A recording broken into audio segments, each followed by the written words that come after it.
When people talk about the Second World War, most imagine tanks on the Eastern Front, bombers over London, and desert campaigns in North Africa. A less familiar chapter is the war beneath the waves, fighting that took place inside cramped steel tubes, often far from any friendly port. In the hands of both Axis and Allied commanders, submarines were a key instrument. Their torpedoes sank merchant ships, their sonar contacts changed convoy tempos, and their very existence forced generals to plan complex operations. In the northern reaches, relentless cold piled onto the mental strain, fear of detection, and claustrophobia.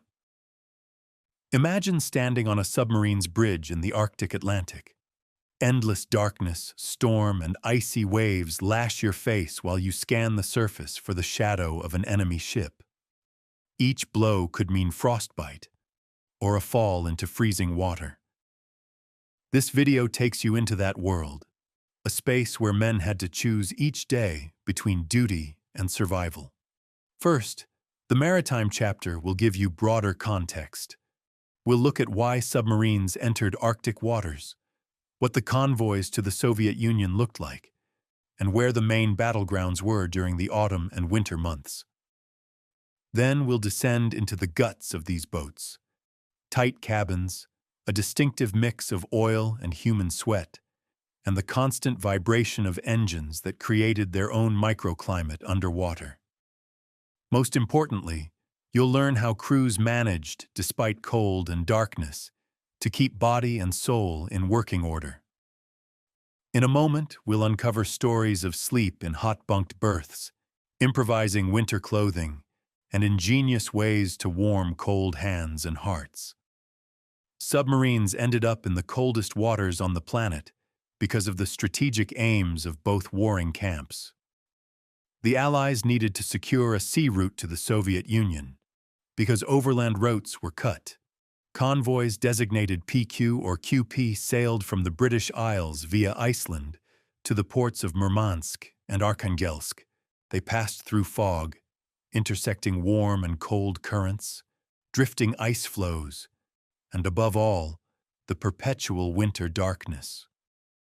British planners warned that the route would likely bring severe weather, frequent fog, and drifting ice, and that sonar gear would struggle to distinguish targets in bands of cold and warm water.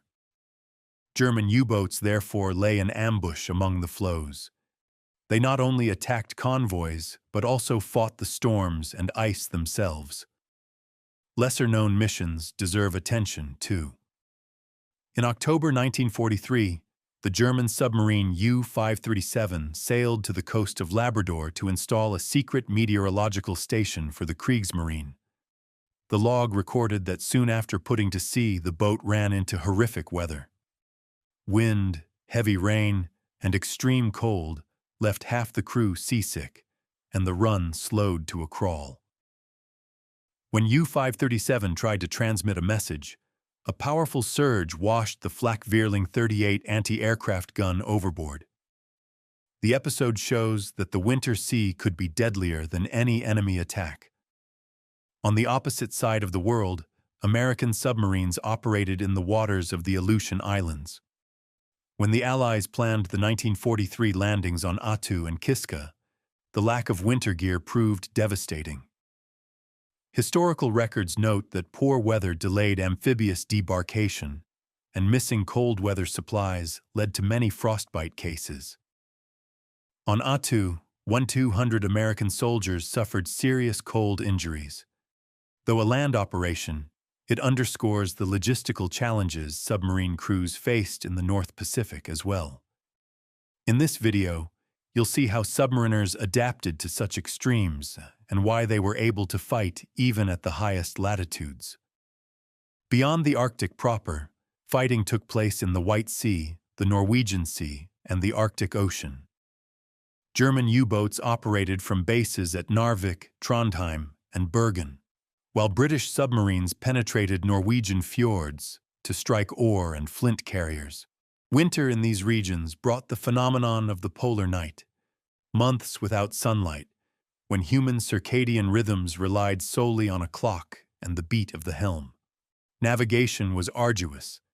Ice crystals built up on the bow, and when running on the surface, crews had to knock ice off regularly to prevent excess displacement and loss of stability. At periscope depth, the scope iced over in moments, giving navigating officers only seconds to read the situation. In the chapters ahead, we'll show how men lived inside those steel hulls under such conditions. Polar regions brought other natural spectacles that became everyday backdrops. On exceptionally clear nights, the aurora borealis painted green and red ribbons across the sky. Some sailors recalled being so captivated they briefly forgot the cold, until officers reminded them to focus on their watch. At the opposite extreme came the so-called whiteout, drizzling snow and sea spray reducing visibility to almost zero. Horizon, sky, and sea merged into a single white plain. Compass and sonar were the only guides. Piloting in a whiteout required a cool head, because disorientation came easily. Ship logs also describe treacherous Arctic currents. The warm Gulf Stream collided with ice masses, creating powerful eddies and bands of warm and cold water. These layers often confounded sonar operators. Sound waves refracted at thermoclines, so crews could mistake a flow's echo for an approaching ship. German and Allied commanders had to study weather charts to plot courses between currents and ice. And when the first spring sunlight returned in late winter, crews came up to the bridge to bathe their faces in the sun for a little vitamin D. What happens when, during a storm, the hatch is sealed and the submarine slips beneath the surface? You enter a world only a few dozen meters long and a couple meters across. Interior space was so limited that every centimeter had to store torpedoes, fuel, food, and equipment.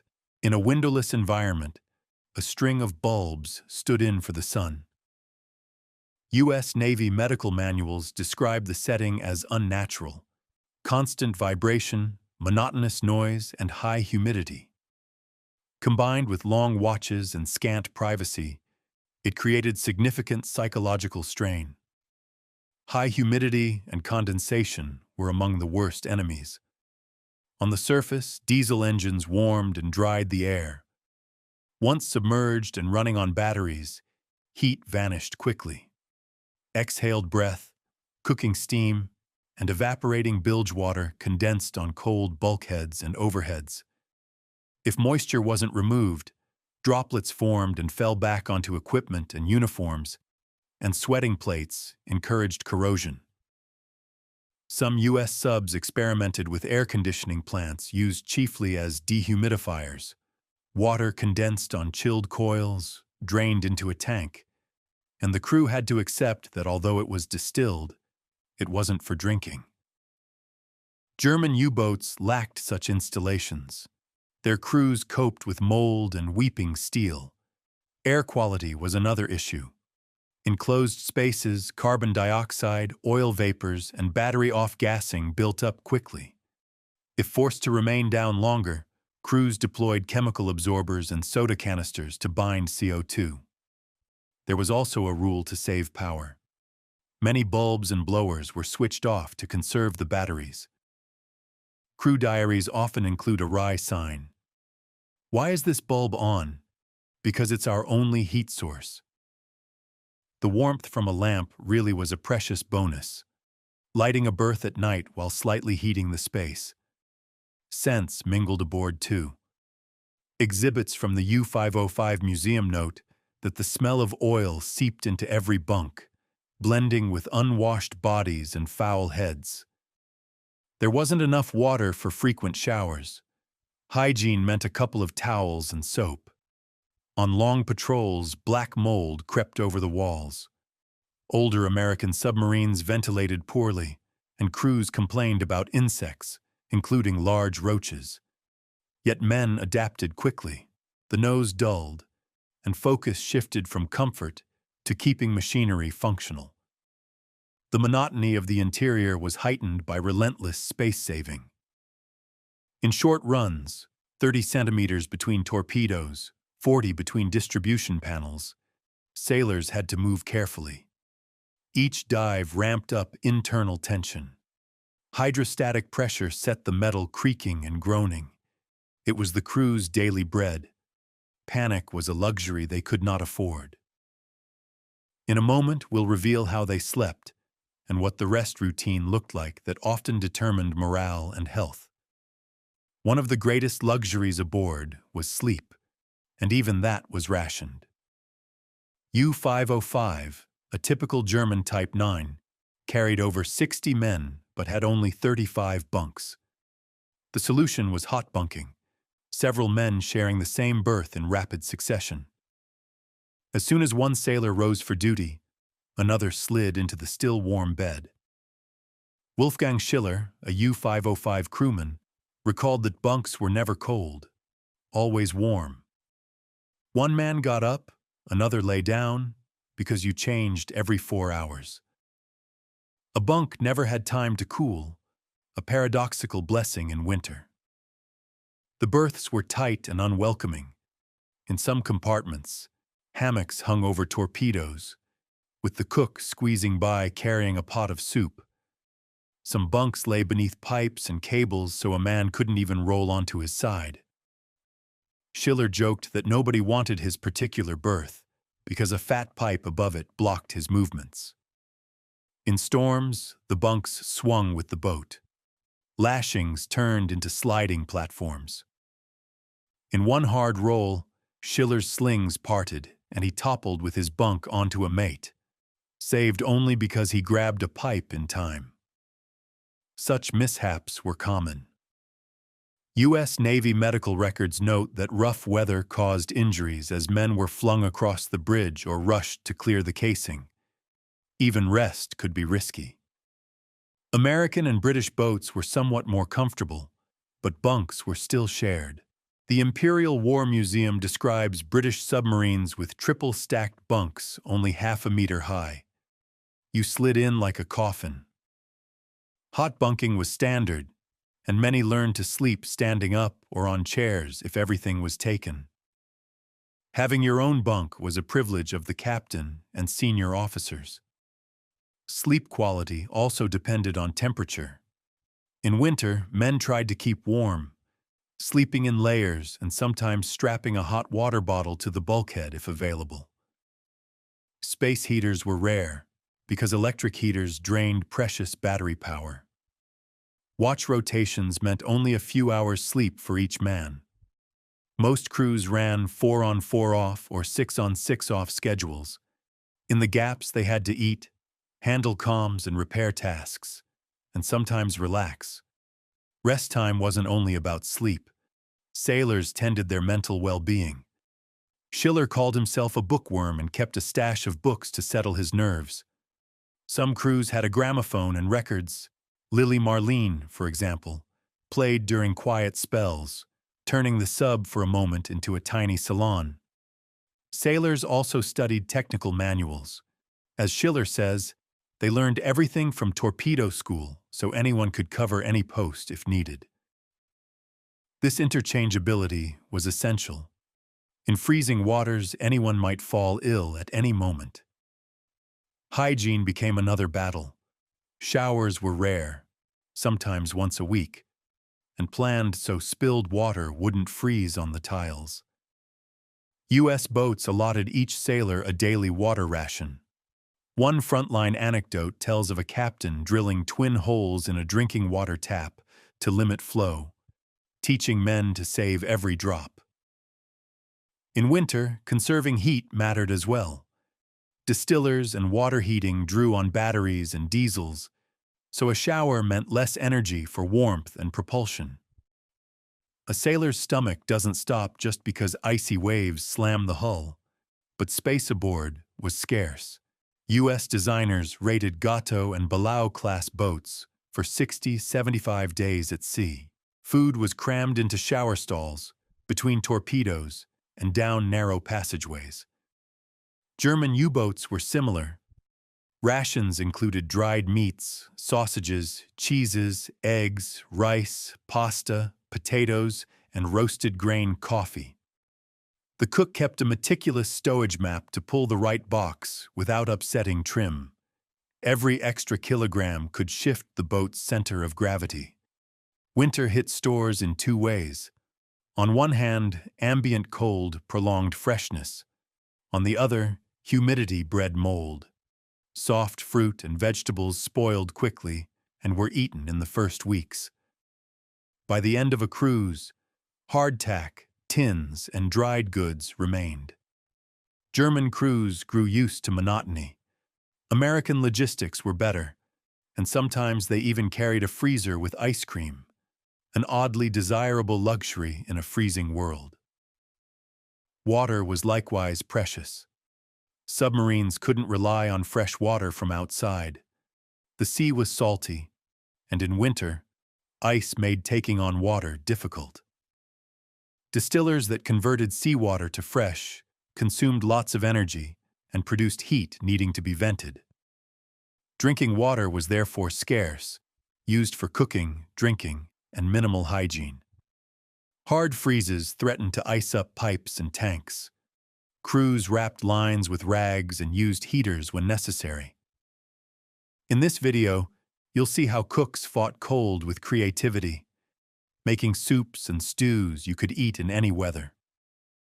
On German boats, delicacies included bockwurst and sausages. On Murmansk runs, sailors brought jam and honey to boost energy.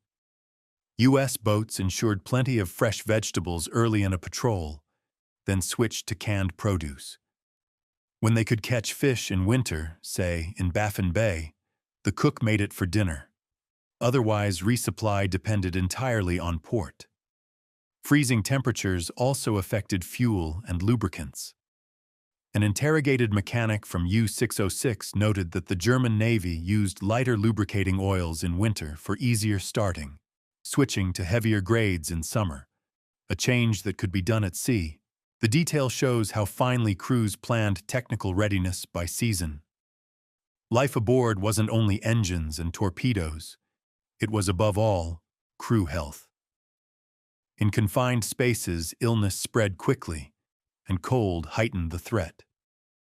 According to the chapter on health and submarine medicine practice, submariners often began patrols with runny noses and colds, caused by the combination of foul weather, cold, damp interiors, crowding, and inadequate protective clothing. On northern watches, colds became so routine they eroded combat efficiency. Going from a warm engine room to a freezing bridge and back shocked the body. Doctors therefore recommended adequate rest between watches, hot drinks, and woolen underwear. But cold air found its way into cabins and ducts, and sanitary conditions deteriorated. Winter injuries were another danger. On wet, slick decks, a slip could be fatal. Medical notes describe men having to clear the bridge fast when the boat crash dove. In rough weather, that meant many injuries. Frostbite struck extremities and faces, especially if men stayed on deck too long. Another hazard was contact burns from frozen metal. Bare skin could stick instantly. Medics prepared lanolin and petroleum ointments to smear on noses and cheeks to ward off frostbite. Physical health tied closely to the mind. Lack of sun and continuous darkness brought seasonal affective depression long before it had a name. Already tired, stressed men fell ill more readily. Doctors also noted fatigue from the monotonous drone of machinery that triggered headaches and insomnia. In this video, you'll see how crews sought balance between discipline and downtime, and how they tried to prevent outbreaks despite limited means. Some problems were technical. In winter, boat valves could freeze, threatening ventilation. Batteries discharged faster because cold slowed their chemistry. Current protection had to be monitored constantly. First aid training covered frostbite and hypothermia. If someone fell into icy water, he had to be hauled out at once, stripped, and wrapped in coats and blankets dried right on the engines. Every second meant survival or not. The Aleutians and Russian fronts showed commanders had to plan medicine and vitamins too. Cold increased the need for vitamin C. Lemons and oranges became vital cargo. Britain sent citrus to Murmansk to prevent scurvy. German crews received rose hip jam. Dental and skin care became matters of discipline. Gingivitis or a festering cut could turn septic where medical help was scarce. All of this played out under a constant hunger for heat. Men often warmed themselves by huddling near machinery or jerry-rigging heaters from candles. If a man had to face 20 degrees Celsius while standing watch on a heaving submarine's deck, he needed proper clothing. Early in the war, crews got standard naval kit supplemented by thick wool sweaters and leather coats, not designed for extremes. U.S. manuals noted that outside the engine rooms, compartments grew very cold in polar zones. Electric heaters were used only in emergencies because they drained batteries, and humidity condensed on metal walls. Sailors therefore loved sweaters, deck jackets, and wool trousers. In rain and snow, however, fabric soaked through, turning heavy, cold, and dangerous. U.S. cold weather issue included thick waterproof trousers, a parka with hood, tall rubber boots, and leather mitts, intended for deck and port work. Reality outpaced the kit. Parkas wetted out. Rubber boots couldn't keep feet warm through a full 3-hour watch, and soaked leather gloves lost all insulation. Movement in such a suit was clumsy. Racing from bridge to below decks increased the risk of stumbles and injuries. Crew discontent drove innovation. In the Royal Navy, Commander George Phillips pushed Barber to adapt a motorcycle outfit into a 2-piece waxed bridge suit. The result, Ursula suit, was waxed cotton in 2 parts: high collar, front zipper, and waterproof pockets. A submariner named Gus Britton wrote that it was the only comfort when waves crashed over the rail. Paired with gloves and leather sea boots, it kept them relatively dry and comfortable, and post-war it became popular with motorcyclists. The U.S. Navy responded by developing a special extreme cold suit. Submarine medicine practice describes newly designed cold exposure suits: a 1-piece green nylon overall with hood and an integrated vest-like liner, closed by a long waterproof front zipper. Men could wear a wool sweater and long underwear beneath. Hands were protected by rubber overgloves worn over wool mitts, feet by boots with vapor barrier inserts and a flexible metal ring for a watertight seal. Tests showed the suit allowed longer deck watches without frostbite, and the boots were so practical crews wore them on watch below. It became standard on northern missions and influenced later designs. By contrast, Axis boats often relied on improvisation. Captains handed out fur mitts, scarves, and cloaks, sometimes pilfered from civilian stores. German regulations prescribed leather coats and high leather boots that soaked in winter. On the Russian front, some even adopted Wehrmacht fur coats for warmth. Soviet submarines in the White Sea used old fur gear and felted hats. Different as they were, all these garments aimed at the same goal: delaying the moment when frost reached the skin. Clothing was only the first line of defense. The second was discipline and speed. The image of a hooded man gripping wet rails and scanning the horizon is the emblem of winter submarine service. Bridge watch was the hardest duty: cold, damp, constant danger. Running on the surface, the crew had to keep lookout for ships and aircraft, monitor position, and be ready to dive instantly. Any wave could wash a man overboard or freeze his fingers. Thanks to Barber's Ursula suits, British crews were relatively protected. As Gus Britton confirmed, when waves came over the rail, that suit was their only comfort. On destroyers and merchantmen, sailors had only oilskins that soaked through. Submarine crews thus became the best-equipped men in Atlantic convoys. German and Soviet submariners wore wool coats, leather caps, and gloves that iced up quickly. Watches were shortened to 20-30 minutes, so men could warm hands by the engines. The routine was clear. Bridge lookouts kept near periscope depth to allow a quick dive. On sighting a ship or aircraft, the officer on the bridge signaled, and everyone scrambled down the ladders. In foul weather, the process was life-threatening. Slick metal, heavy clothing, and haste meant falls and injuries. In extremes, the crew had to decide whether to risk a dive with open hatches or remain on the surface under bombs. A single frozen prop could spell disaster. The story of U-537 shows how unpredictable the winter sea was. While installing the Labrador weather station, the crew had to go out on deck repeatedly in storm and rain, heavy coats on, fighting to keep their footing as waves slammed the boat. When they finally dared to transmit, a strong wave swept their AA gun away. Even so, they completed the mission, a testament to resolve amid an icy gale. A cold wind blew from the Arctic. Bridge temperatures fell well below freezing. Sailors wrapped faces with grease-soaked scarves to ward off frostbite. Hands had to be dried fast. Once gloves were wet, they turned to icy shells. Some improvised, waxing coats to shed water and packing boots with newspaper for insulation. U.S. research units tested electrically heated liners in the North Atlantic, but the risk of shorts kept them from adoption. Bridge duty also meant watching for ice. On the Murmansk run in winter, floes could damage the hull.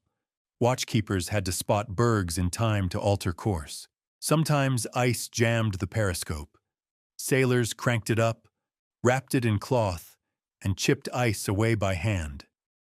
In other cases, large ice sheets froze to the casing, adding mass and sapping speed. Another job for deck crews, who hammered and axed the sheets free as the sea whipped around them. You'll see that watchkeeping wasn't just scanning the horizon. It was also a test of physical and mental endurance. Exposure to cold, seawater, and constant threat demanded cool heads and quick reflexes.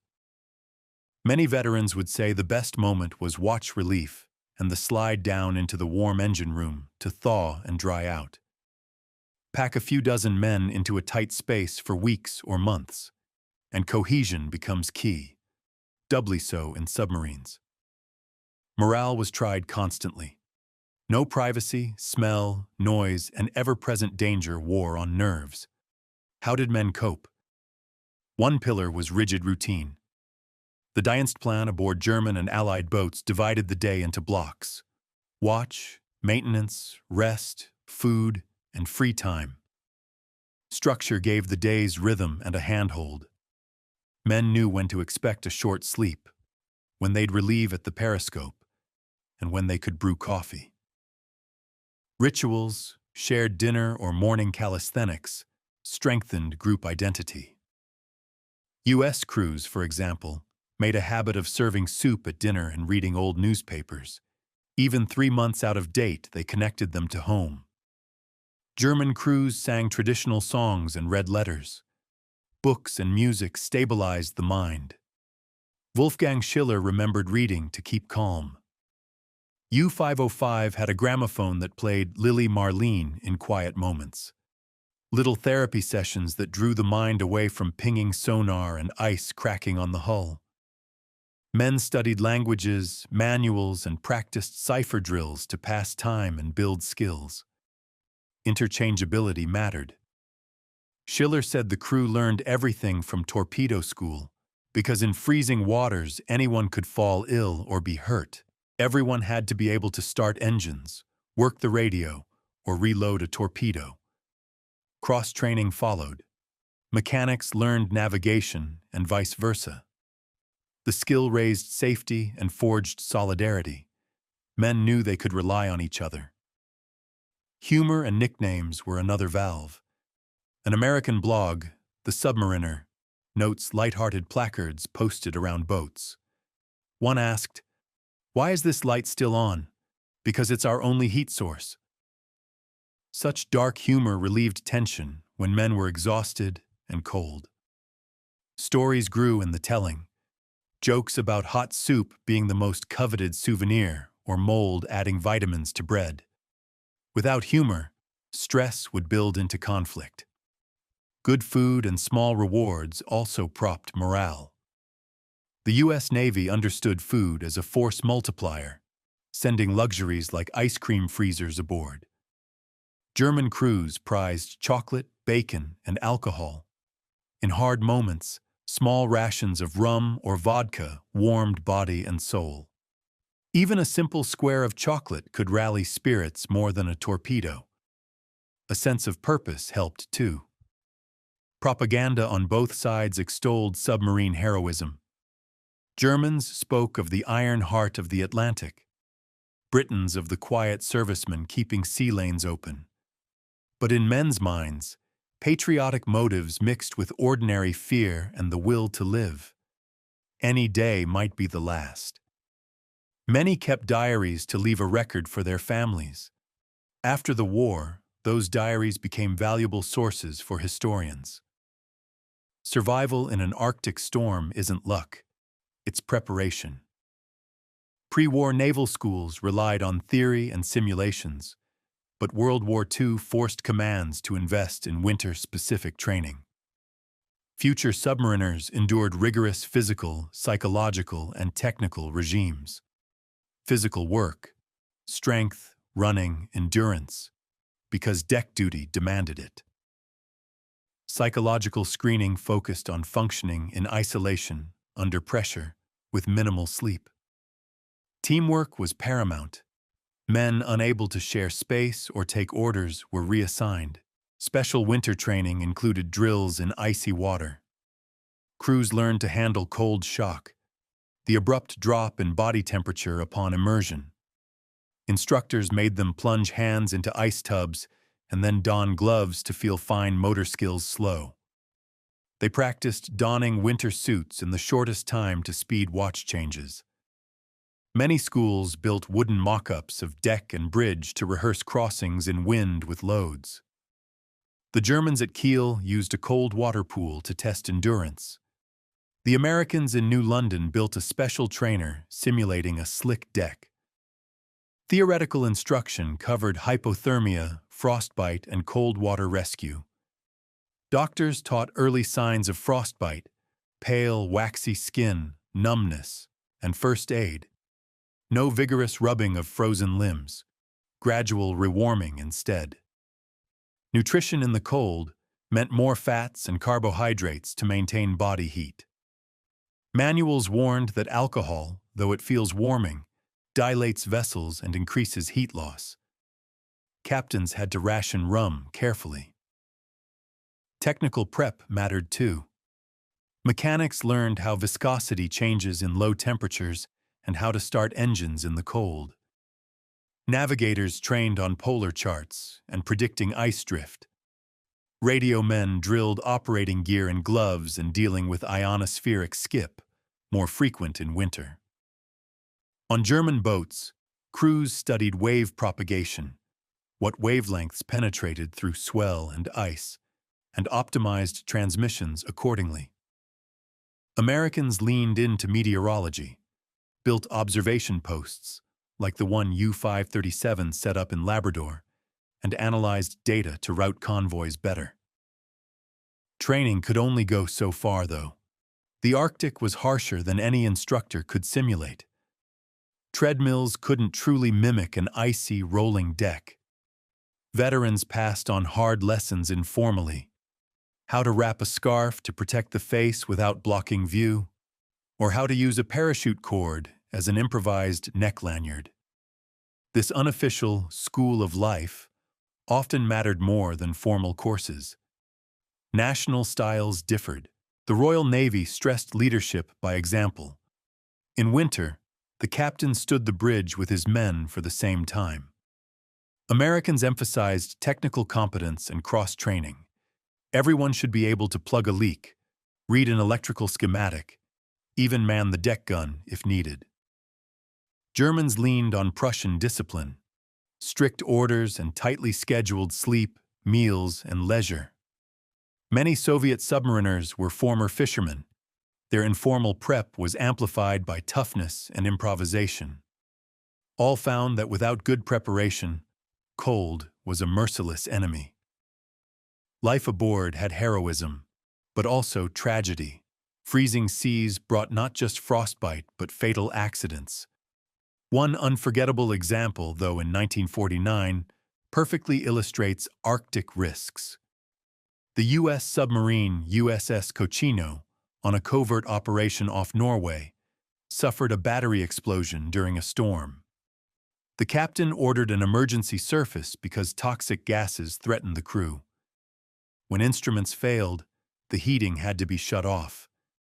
60 men, stripped to underwear, were lashed to the casing, facing the turbulent North Atlantic and icy temperatures. Waves hurled them about. Frostbite struck. Others' odds dwindled. Through the efforts of crew and escorting destroyer, most survived, but the incident showed how vulnerable a crew was when cold and sea combined. Similar dramas occurred in wartime. German boats in the Barents sometimes found themselves trapped between ice floes and pursuing destroyers. U-278 endured depth charges that damaged her hydroplanes. She barely clawed back to the surface. The crew had to crack open the hatch and shovel ice by hand so mechanics could start the engines. Elsewhere, the crew of U-6 had to change lubricants in freezing weather, wearing gloves to prevent the oils from gelling. In a storm, a submarine could become a plaything of the waves. The loss of stability led men to don life vests even below. Tragedy spared no side. Soviet submarines on Barents convoys struggled with shortfalls of kit and makeshift heating. In one operation, the Soviet S-101 struck an ice floe and was crushed. Most of her crew perished. In the Aleutians, cold tormented American crews too. During the Attu landings, 1 in 200 soldiers suffered severe frostbite for lack of winter gear. Nearby submariners saw lifeboats full of frozen men and shared what little warmth they had.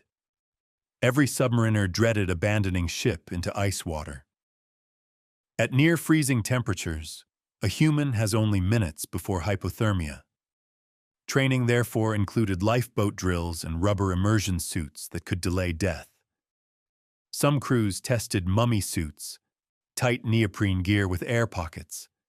Their usefulness was limited and movement clumsy. Most submariners knew that if they went down in an icy sea, their chances were slim, yet they did their duty with courage. Behind every technical detail lies a human fate. The stories of those who didn't return matter as much as tales of heroes. The freezing northern seas were great equalizers. A single misstep meant death. This chapter isn't for sensation, but a reminder of how fragile life was in the submarine war. Different navies chose different strategies against the cold. The German Kriegsmarine favored smaller but more numerous U-boats. A typical type displaced about 760 tons and carried 52 men. Designed for the Atlantic and Mediterranean, they lacked air conditioning. Crews often battled damp, mold, and cold. German boats used lighter oils in winter to keep engines running and stowed supplies artfully to maintain trim. American Gato and Balao-class submarines were larger, about 1,525 tons, and offered more room for crew and stores. The U.S. invested in comfort, air conditioning to reduce humidity, electric distillers and dehumidifiers, and on some boats, freezers with ice cream. These boosted morale and hygiene. Extra space eased stowage and reduced hot bunking. In winter, however, they faced the same dilemmas as Germans. how to stay warm without draining batteries, and how to protect watchstanders on the bridge from frostbite. The Royal Navy stood out for clothing innovation. The Ursula suit became iconic, giving crews an edge in winter waters. The British also tuned rations toward more fats, bacon, lard, and chocolate for thermoregulation. They shortened patrol watches and kept hot tea flowing. They developed specialized tactics too, diving beneath ice pans to evade pursuit. Radar and radio work in extremes demanded electronics hardened for the cold. Soviet submarines were sometimes older designs, adapted by resourceful crews. In the White Sea and far north, they used old fur coats and mittens. Types S and Shush lacked air conditioning, and crews suffered from damp. Improvised heating, kerosene lamps, wooden crates as portable braziers helped. With resilience, they kept Murmansk convoys moving even in the worst conditions. After the war, technology advanced. Both sides built larger boats with closed environmental controls maintaining steady temperature and humidity. Modern nuclear submarines can spend months under ice without refreshing air. Their crews have private berths, showers, even gyms. Yet the WWII experience is encoded in design and training. The importance of drying the air, proper clothing, and strict discipline remains current. In this video, you'll see how modern tech drew from 1939's improvisations and how comfort and survival differ between nuclear and conventional submarines. At first glance, undersea war in freezing waters seems a historical curiosity. Yet it links to today. Steel tubes have become high-tech nuclear machines, but core survival principles remain. Manage heat, moisture, and morale. WWII submariners left lessons in combining technical innovation with human solidarity. They learned to use lighter winter oils, design waterproof suits, and share bunks to keep them warm. Their improvisations, waxed suits, water distillers that stripped condensation, laid the groundwork for modern standards. Their stories touch universal themes: courage against hardship, adaptability, and the value of teamwork. Friendships forged below decks outlived the war. Humor, music, and a simple square of chocolate were medicine against despair. Knowing someone else shared the same hunger, cold, and fear steeled resolve. Many young men on U-boats never returned, but their experience reminds us that even in the worst conditions, humanity survives. Today, the world faces new challenges. Climate change is melting Arctic ice and opening new sea routes. Modern crews will contend with unfamiliar conditions and extreme weather. The WWII submarine story is therefore both warning and inspiration. Technology matters, but without discipline, creativity, and cohesion, it fails. The stories of men who hot-bunked, gnawed dried meat, and listened to a gramophone in a floating coffin teach that human resilience has no bounds. Thank you for making this journey with me into the submarines and coldest winters of the Second World War. If these stories interested you, don't forget to like the video and share it with other history enthusiasts. Your support helps keep alive the memory of courage and ingenuity of those who wrote history beneath the sea's icy skin. Together, let's remind the world that even on the coldest night, the light of the human spirit can shine. If you enjoyed these frozen depths, follow the other parts of this series where we'll uncover lesser-known chapters of maritime history. In the next videos, you'll learn how designers tried to extend submarine range, why some commanders chose to take risks, and how conditions changed after 1945. Each story is a unique mosaic of courage and the human hunger to know more. Your comments and questions give me energy to seek out untold lives and bring them to the public. Become part of our community that revives forgotten chapters. and learns from them for the future.